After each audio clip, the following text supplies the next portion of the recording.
친구들이 자 작년에는 15만 4천 명, 그 다음에 올해 수능에선 15만 6천 명 이렇게 됩니다. 그러니까 이과 학생들의 수학 B형, 주로 이제 중상위권 학생들이 수학 B형을 가지고 공략을 하잖아요. 그러면 거의 작년 데이터와 비슷하게 갈 것이다. 수학 데이터는 이렇게 이해를 해 주시면 될 것 같습니다.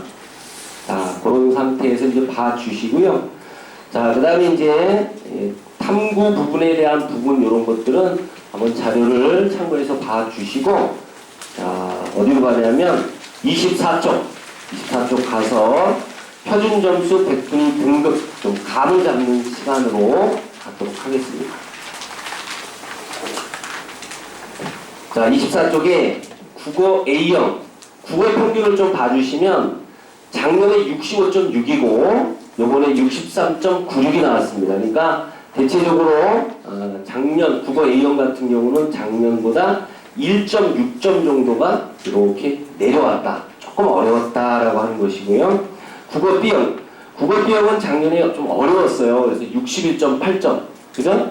근데 요번에는 64.02점이 나왔기 때문에 2.2점 정도가 평균이 올라간 그런 시험이었다. 약간 쉬웠다. 이렇게 보실 수가 있겠습니다. 그래서 이제 여러분 보시면 만점자 숫자도 그래서 국어 A형은 작년에 비해서 작년에 이제 국어 A형의 만점자가 몇 명이었냐면은 3,882명입니다. 근데 올해 같은 경우는 2,198명이 나왔어요. 국어 A형에. 그래서 이제 만점자가 감소됐고 표준 점수는 작년에 비해서 작년에 표준 점수가 132점, 올해는 134점 이렇게 나왔다는 거, 그런 식으로 감을 좀 잡아주시면 될 것 같습니다.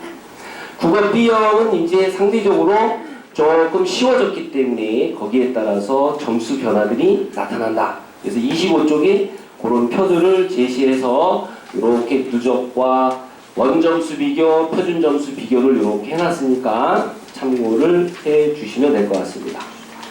26쪽 보시면 수학 쪽이죠.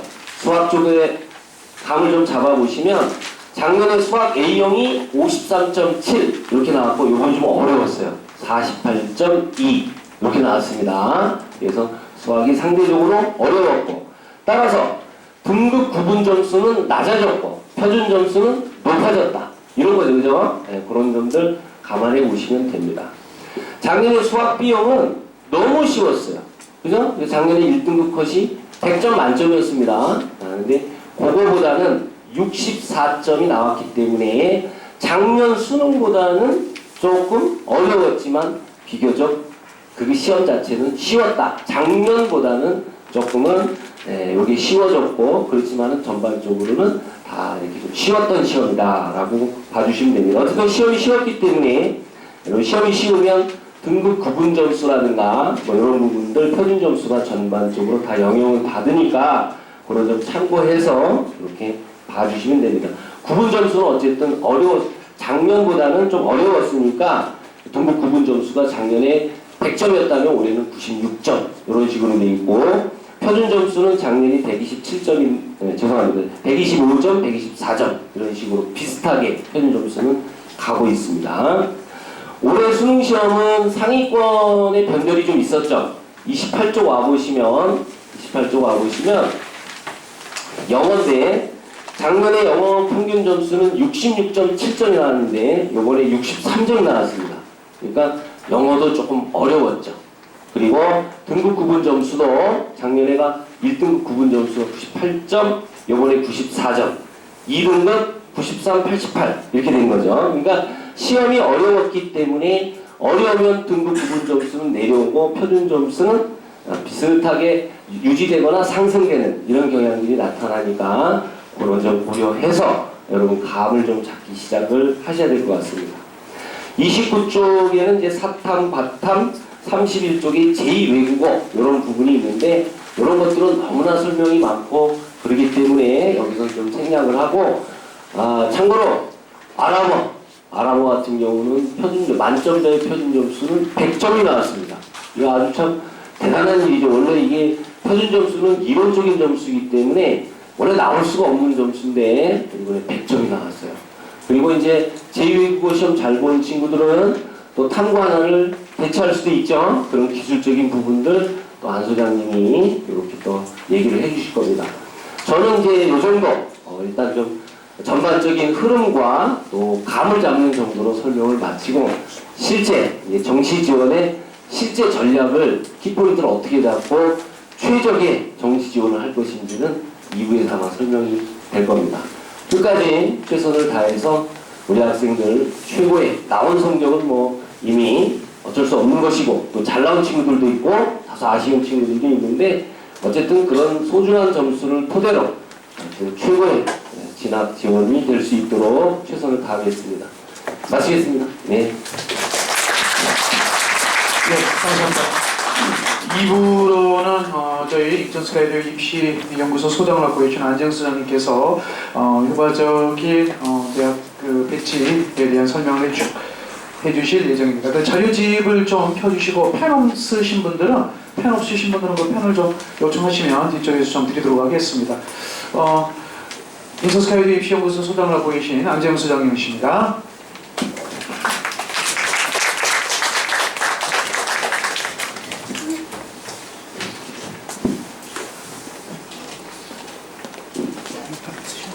반갑습니다. 안재영 소장입니다. 오랫동안 같이 못 있어서 죄송했었습니다. 학기 중에 같이 있었어야 되는데 잠깐 강 건너 갔다가 다시 여러분들 정시 배치 때문에 또 들어왔습니다. 넘어갔더니 똑같습니다. 잘 본 아이도 있고 못 본 아이도 있고 혹시 최근에 수능 끝나시고서 집에서 부모님이 차려주시는 식사하고 있는 학생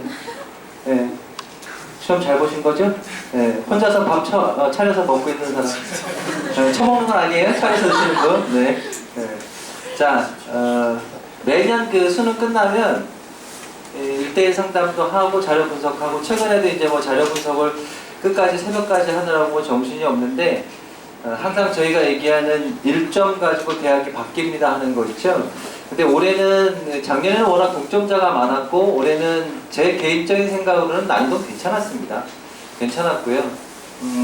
수시 때 항상 여러분들 컨설팅하러 일주일에 한 번씩 와서 말씀드릴 때 정시 준비 잘해라 항상 얘기를 했는데 또 막상 성적표 나오면 수업 이렇게 자기 생각보다 성적이 안 나왔어야 하시는 분들이 있을 거예요.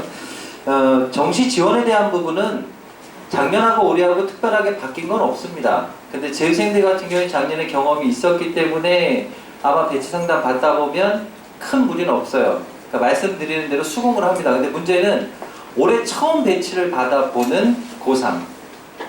두 번째, 고3인데 학교에서 경험이 없는 선생님을 만나는 학생. 재수할 때 항상 그걸 느낍니다.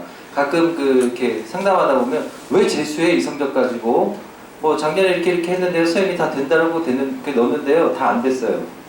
그렇다고 선생님을 쫓아가서 뭐라고 할 수는 없잖아요. 그죠? 네. 이게 경험입니다. 재수를 했다라는 경험도 중요하지만 작년에 원서 써봤다라는 경험도 중요해요. 그리고 저희가 일반적으로 앞에서 혹시 대표님 얘기하셨나 모르겠는데 장판지라고 하죠. 이 배치 기준표는 저희도 만들었어요. 만들었는데 일부러 저희가 달라고 하지 않았던 건 큰 의미가 없습니다. 제가 뒤에서 이제 표준 점수 가지고 말씀드릴 거고 영역별 반영 비율 가지고 똑같은 표준 점수인데 표준 점수가 12점 차이가 나는 경우가 나온다는 걸 말씀을 드릴게요. 그리고 합벌 데이터에도 이 프린트 보시면 이건 이제 지금 앞에서 잠깐 설명해 주셨나요? 이거? 안 하셨나요? 이거 한번 잠깐 보시겠어요? 작년 실제 합격자 성적입니다. 여러분들 친구 그 다음에 우리 고3 학생들 같은 경우에는 여러분들 1년 선배 전체 대학교가 저한테는 다 있습니다. 근데 이제 추려서 하다 보니까 주요 대학교만 좀 뺐고요. 인천 지역이다 보니까 주요 대학교 중에 인천대학교하고 그 다음에 인하대는 집어넣습니다. 이 데이터를 보는 방법을 말씀을 드릴게요. 이거 잠깐 처음에 일찍 오신 분들은 보시고서 이상하다 이렇게 생각하신 분들도 계실 거예요. 자, 지금 저희가 최초 합격은 의미가 없습니다. 그죠? 최초 합격은 표준 점수 500점이 들어갈 수 있는 대학교는 500점이다. 제가 표준 점수 어느 프로그램이나 누구하고 상담받아서 지원 가능 성적 480이 붙을 수 있는 학교는 다 안정 떠요. 그죠? 이건 의미가 없어요.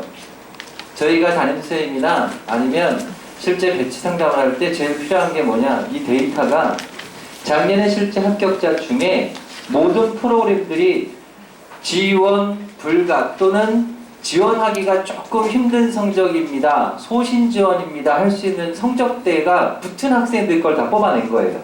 실제 합격자 성적. 그래서 보시면 성적이 조금 평균이 낮아요. 그죠? 백분위가 조금 생각보다 낮습니다. 하나 볼까요? 가톨릭대학교 보시면 경영학부에 합격자 백분위가 330으로 돼 있어요. 334로 한번 나눠보실래요? 얼마 나오죠? 한 82 정도 나오나요? 근데 모든 프로그램이 작년에 백분위 82는 가톨릭대학교 경영 다 안 됐다고 했어요. 근데 합격자가 굉장히 많이 나왔습니다. 생각보다. 그래서 지금 드리는 이 표는 추가 합격권에 있는 성적대라고 보시면 돼요. 그래서 내가 만약에 올해 지원 전략을 세울 때 가군에서는 이렇게 쓰고 나군은 여기 쓰고 다군은 이렇게 쓸 건데, 혹시라도 재수생이니 아니면 고3인데 내년에 재수는 절대 안 할 겁니다, 저는 이과인데 한국사는 도저히 뭐라 그런지 모르겠습니다, 이런 케이스 아닌 이상 안정을 하나 쓰고 추합을 좀 놓고 보겠다라고 생각하는 사람들이면 이 데이터를 참고하시면 돼요. 자, 오셨기 때문에 굳이 데이터는 다른 친구들은 안 주시는 게 좋죠? 그죠? 그리고 상담 받으실 때 다른 대학교 필요하시면 얘기하세요. 그래서 1대1 상담할 때 저하고는 이것도 참고를 다 할 겁니다. 선생님들도 다 참고하실 거예요. 선생님들도 드렸어요. 근데 보실 때 이제 관점의 차이예요. 선생님 올해 거에 저희가 올해 진학사랑 하죠? 같이 조인해서 진학사 프로그램에 실제 성적대 내니까 가톨릭대학교 경영은 100분위 85도 지원이 안 된대요. 대부분이 다 그래요. 근데 실제 작년에 붙은 아이들 성적대가 많은 거예요. 왜? 한번 진로 볼게요 했던 성적대가 붙은 성적대가 한두 개 나왔으면 빼버립니다. 그런데 그 비율 자체가 좀 많은 경우는 그 성적대를 집어넣었어요. 그 밑에 있는 학교 한번 볼까요? 가톨릭대학교 밑에. 자, 건국대학교. 최근에 성적 무지하게 올라가는 학교죠? 미친듯이 올라갑니다. 건대 상경대학교 보면 평균 백분위가 365. 거의 92 정도밖에 안 되죠. 네, 92 작년에 실제 모든 프로그램에 집어넣으면 다 불가떴던 성적이에요. 근데 합격자가 10명 이상 나왔어요, 이 성적대가. 그래서 우리가 생각하는 거와 기계가 뿌려주는 거의 차이점은 굉장히 많습니다. 가장 큰 이유가 뭘까요? 오늘부터라도 내일부터라도 뭐 사이트마다 메가부터 시작해서 이투스, 진학사, 돈 받는 데는 아마 다 들어가 보실 거예요. 해보시면 안 되라고 나오는 경우가 있고, 어떤 사이트는 그래도 소신 지원 이렇게 나오는 경우가 있는데, 우리가 항상 강구할 게 입고 있는 게 프로그램들이 쏴주는 거는 수능에 응시한 모든 학생들, 성적표를 받은 모든 학생들이 지원할 때를 예상하는 거 이해하셨죠? 그러면 이 프로그램 안에서 빠져야 되는 성적대는 누가 있을까요? 이번 주부터 본격적으로 발표가 되는 수시 최저학력 기준이 있는 대학교에 붙은 아이들 성적은 빠져야죠. 그런데 프로그램은 그거를 감당 못해요. 그래서 실제 우리가 보는 네 성적에 여기는 전혀 불가야. 근데 너무 얼렁뚱땅하게 불가인 걸 쓰겠다고 하지 마세요. 예를 들어서 저는 인하대학교만 가면 아빠가 오피스텔도 해줄 거고요, 차도 사주신대요. 오, 좋겠는데? 근데 표준 점수가 485예요. 내 표준 점수가. 근데 대부분 500점은 나와야 되는데 이런 경우는 거의 안 나오죠. 안 나오는데 이런 경우 봐야죠. 표준 점수가 5점 정도 차이가 나. 썼는데 대부분 다 지원, 소신 지원 또는 불가돼요. 그런데 써볼 수 있는 거죠. 왜? 얘가 얘기하는 5점은 뭘 얘기하는 거예요? 수능에 응시한 모든 학생들이 다 정시에 응시하는 걸 대비해서 프로그램을 만드는 거예요. 왜냐하면 프로그램을 만들 때에는 모든 엔지니어들이 수시에 어느 정도 인원수가 어느 성적대에 있는 아이들이 빠질 거라는 걸 예측은 해서 만들긴 해도 실제 정확히 맞출 수는 없죠. 없습니다. 그래서 우리가 항상 최초 합격권 가능하다는 건 입시를 전문적으로 안 하는 사람들도 다 알 수 있어요. 그런데 우리 입장에선 단 100분이 1점, 표준 점수 1점이라도 제대로 활용을 하려고 이 표를 만든 겁니다. 차이가 좀 있어요. 있을 수밖에 없죠. 왜? 추합권에 들어가 있던 학생들, 누구도 예상하지 못했던 학생들의 한두 명 성적이 아니고 인원수가 좀 많았던 성적이에요. 그래서 요거는 이따 뒤에서 최종적으로 점수 계산할 때 다시 보고 말씀드릴 테니까요. 요거 그렇게 보시면 됩니다. 최초 합격자의 성적대는 아닙니다. 그래서 조금 낮은 거예요. 네. 자, 그리고 각각 어떤 학생이 미리 와서 저한테 선생님 올해 뭐 몇 점대는 어디 지원해요? 그래도 어느 정도는 알아야 되지 않을까요? 뭐 진학사 프로그램 저희 쓰는 거에 집어넣으면 대학교 환산 점수에서 다 알려드립니다. 단순 표준합으로 생각하지 마시고, 그래서 혹시라도 궁금하실까봐 밑에서 대기하는 동안 부진하게 이제 제가 최초 지원 가능권 성적대로 해놓은 게 A4 용지 2장짜리인가가 있어요. 그거 이따가 나눠드릴 거예요. 혹시 주셨나요? 아직 안 주셨죠? 네. 제가 올라오기 전에 바로 넘겨드리고 와서 참고만 그거는 하시고요. 자, 우선 34페이지부터 시작을 좀 하겠습니다.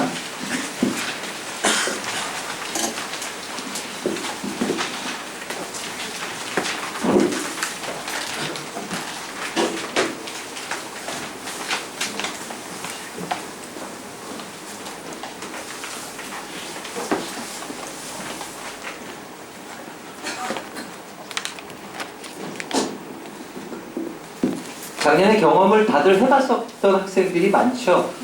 저희 재원생 학생들이 많고, 고3 학생들 할 때는 이제 위에 언니나 아니면 오빠나 형이나 있었다고 했으면 경험이 있기 때문에 그 대규모 설명에 제가 EBS 할 때 보통 몇 분 정도 오시냐면 6,000명, 7,000명. 근데 저한테 주어진 시간은 30분 정도밖에 안 돼서 다 말씀을 못 드려요. 그래서 보통 저희 학원 하거나 아니면 다른 데 설명에 이제 저도 다음 주 또 이번 주 일요일 내일 이렇게 설명회가 계속 있는데 갈 때는 학교별로 이제 특징까지 말씀을 다 드리거든요. 그래서 크게 하는 것보단 이렇게 학원에 오셔서 들으시는 게 더 효과는 있을 겁니다.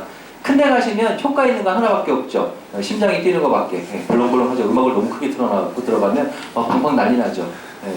근데 그러고 나오면 생각나는 거 음악밖에 없어요. 뭐라 그랬지? 근데 실제 들으시는 거. 그래서 이따가 하나하나씩 중요한 거 말씀드릴 테니까 조금씩 쓰십시오. 이제 마지막 공부하시는 겁니다. 이제 공부할 시간도 없어요. 내년에 혹시 저 1년 더 할래요? 이러신 분들이면 올해 다 상향전 하는 거 빼고는 그렇지 않다고 하시면, 예전에는 반수하는 경우가 올해하고는 또 틀리죠.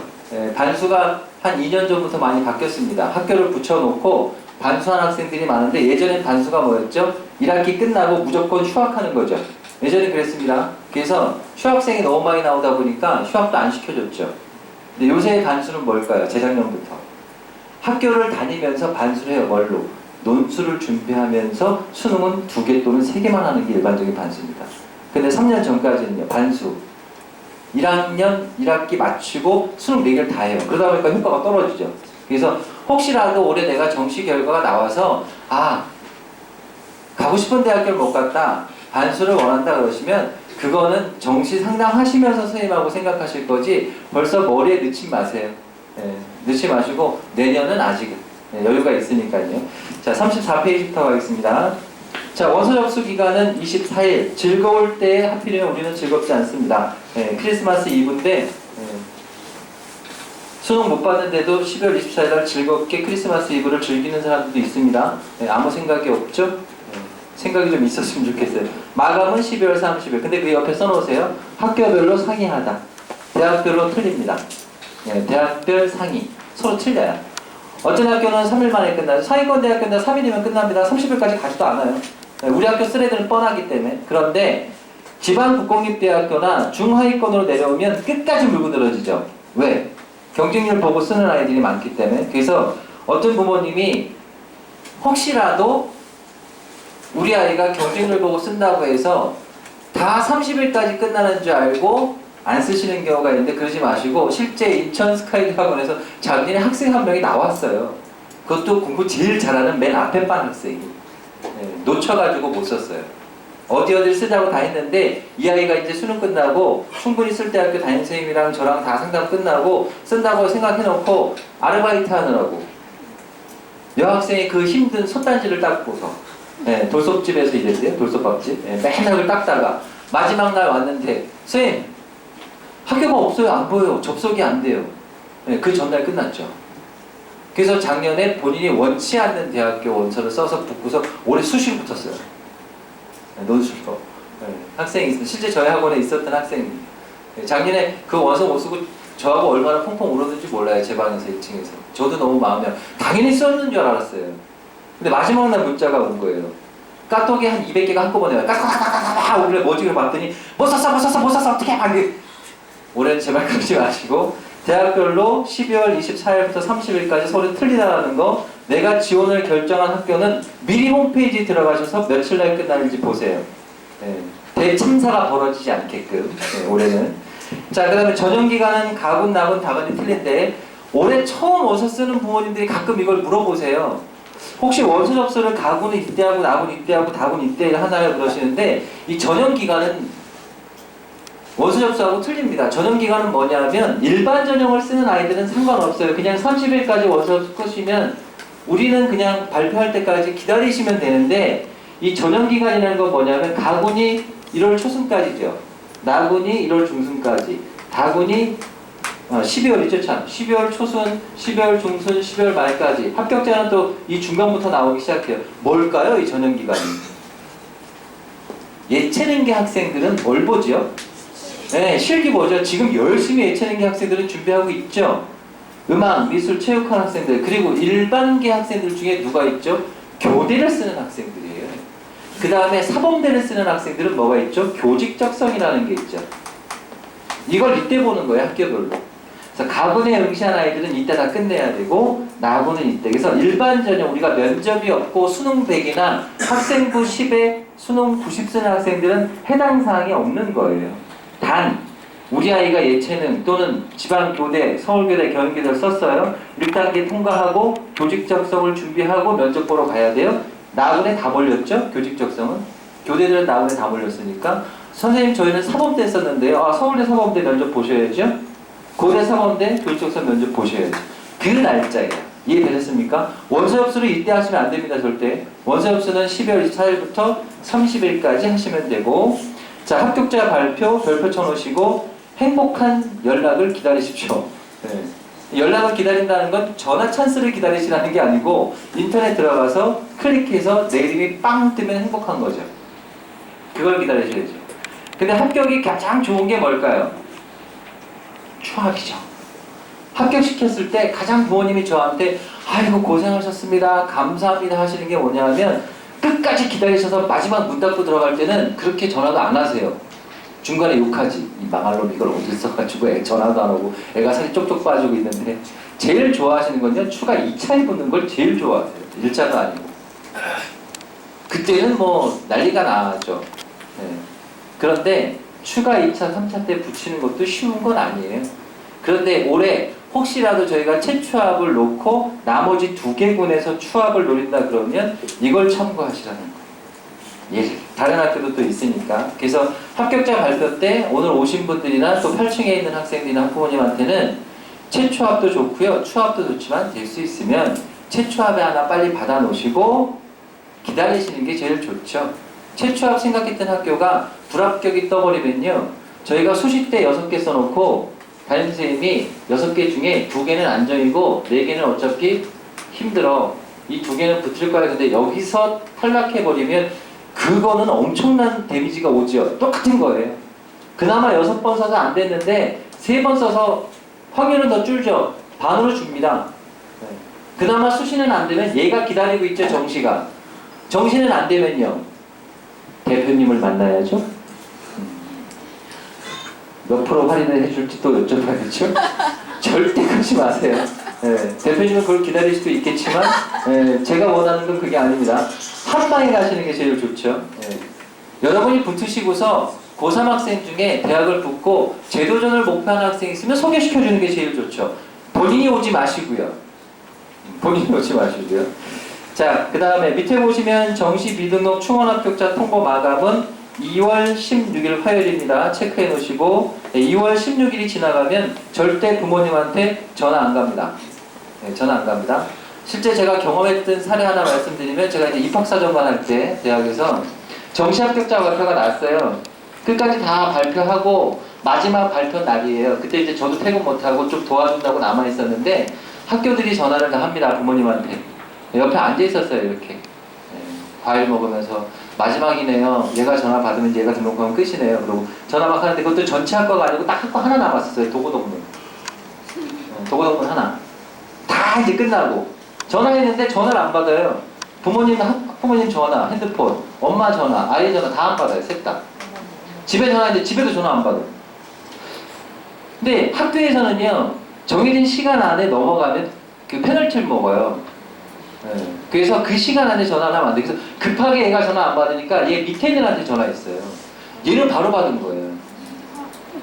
그리고 얘가 등록을 그 다음날 오전까지입니다. 마지막 날은 그 다음날 오전까지 등록을 해서 얘가 붙고 얘가 떨어졌는데 얘가 그 다음날 학교에 입학처 와가지고 난리가 난 거예요. 아버지하고 엄마하고 애하고 대성통곡을 하고 우는 거예요. 정말 저는 태어나서 그렇게 많이 우는 학생 처음 봤어요. 이유가 뭔지 아세요? 교회를 다니는 학생인데 부모님하고 핸드폰을 꺼놓고 교회 가서 예배 보고 계셨어요. 진동이라도 해놓고 계시지 핸드폰을 꺼놓으신 거예요. 그 어떻게 방법이 없지. 그래서 자 우리는 2016년 2월 16일까지는 핸드폰을 켜놓고 계셔야 됩니다. 16일까지. 네. 자 추가 모집 기간 밑에 보시면 날짜가 또 나와 있고요. 등록은 2월 25일까지 다 되어 있습니다. 자 일정은 꼭 확인하시고 절대 합격했는데 실수하시는 일 없도록 일정 놓치지 않도록 제일 중요한 일 중에 하나입니다. 이 일정이. 경험이 없는 고3 학생들 중에 이 일정 때문에 실수하는 경우가 있기 때문에 말씀을 드리는 겁니다. 자, 그 다음에 35페이지 특징부터 올해 특징부터 쭉쭉 이제 시작을 좀 하겠습니다. 자, 수능 보시느라고 고생들 하셨고 이제부터는 어떻게 지원 전략을 짜실 거냐. 제가 매년 정상담하면서 실패하는 케이스와 성공하는 케이스를 정리해서 학교별 특징까지 말씀드릴 테니까 참고하시고서 올해 정시 지원 세우시기 바랍니다. 자, 1번. 정시 모집 인원이 감소했다 이렇게 되어 있는데 거기다가 하나 써놓으십시오. 가군 모집 인원은 대폭 감소. 가군. 자, 가군의 모집 인원은 대폭 감소했다. 많이 줄었어요, 생각보다. 네. 자, 가군의 모집 인원이 많이 줄었다. 이건 연쇄적인 반응을 오죠. 네, 군이 이동하는 거와 똑같이 첫 번째, 올해 가군에서 모집 인원이 작년보다 많이 줄었습니다. 그러면 실제 가군에서 모집 인원이 줄었다면 우리는 가군에서 합격 전략을 세우셔야 돼요. 자, 잘 생각하셔야 돼요. 가군, 나군, 다군이 있는데 가군이 쓸 대학교, 내 입맛에 맞는 대학교, 둘째 치고 부모님이 원하시는 대학교 제일 많죠.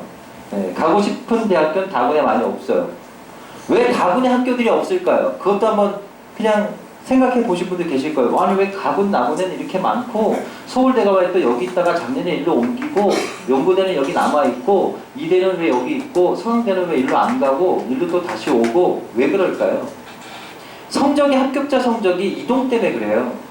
근데 가장 큰 이유는 뭐냐면 이 다군으로 가면 아까 저희가 맨 처음에 뭐 봤죠? 저녁 일정 봤죠? 학교들이요 여기서 빨리 끝내고 정시 합격자 성적을 생성을 하고 생성을 해서 발표할 때까지 아이들의 성적을 최대한 볼 수 있는 기간을 벌어야죠. 근데 문제는 다군에서 하면 기간이 짧죠. 그러다 보니까 다군에서는 학교들이 많이 없어요. 그런데 올해 특별하게 중앙대와 숭실대가 다군에서 모집 인원을 좀 늘렸어요. 그건 뒤에서 군별 이동해서 말씀드리겠지만 가군의 모집 인원이 줄었다. 대부분 가군에서 무슨 전략을 세운다? 자, 여기서 안정 지원을 목표하세요. 가군입니다. 분할 모집일 경우에는 뒤로 가면 성적이 올라요. 그래서 예전에 홍익대학교가 어떻게 뽑았냐면 홍홍홍 이렇게 뽑았죠. 홍익대학교. 여기도 뽑고 여기도 뽑고 여기도 뽑았어요. 애들이 갈기갈기 찢어서. 네, 15명, 10명, 10명 이렇게. 근데 작년부터 그걸 못하게 했죠. 100명 미만이면 한꺼번에 뽑아야 돼요. 그래갖고 박살이 났죠. 80명, 90명 뽑았던 학과들이 추가 합격 들어간 아이들이 우와 이런 애들까지 다 붙었어요. 그래서 성적이 이렇게 나오고. 인원수가 많으면 추합도 많이 빠져요. 벌어지죠. 예를 들어서 같은 라인에 있는 그것도 뒤에서 말씀드리겠지만 가군에서는 자 모든 학생 고3이나 재생이나 됐으면 가군에서는 욕심부리지 마시고 상향 지원하지 마십시오. 왜? 작년에 합격자 성적 때보다 모집 인원이 줄었기 때문에 성적은 올라갈 수밖에 없어요. 그래서 가군에서는 저희가 선생님들이라고 상담하거나 아니면 입시 뭐 이렇게 프로그램 보실 때 여기서 소신이나 또는 지원이 조금 불가하다 뜨면 과감하게 버리십시오. 그거는 뒤로 빼버리세요. 뒤로 빼고 앞에서는 안정 지원 쪽을 목표로 하시고 쓰십시오. 내 성적이 높든 낮든 그거는 자 특히 혹시라도 내 성적대가 100분위가 한 80편 초반 80 이상 나오고 여학생인데 부모님이 넌 지방 갈 거면 국공립대 밖에는 못 보내 이러시는 분들 계실 거예요. 그래서 인천대가 박살이 나는 거고 애들 많이 몰리죠. 서울 애들은 인천 안 옵니다. 멀다고 우리만 가는 거죠. 가군에 뭐가 있을까요?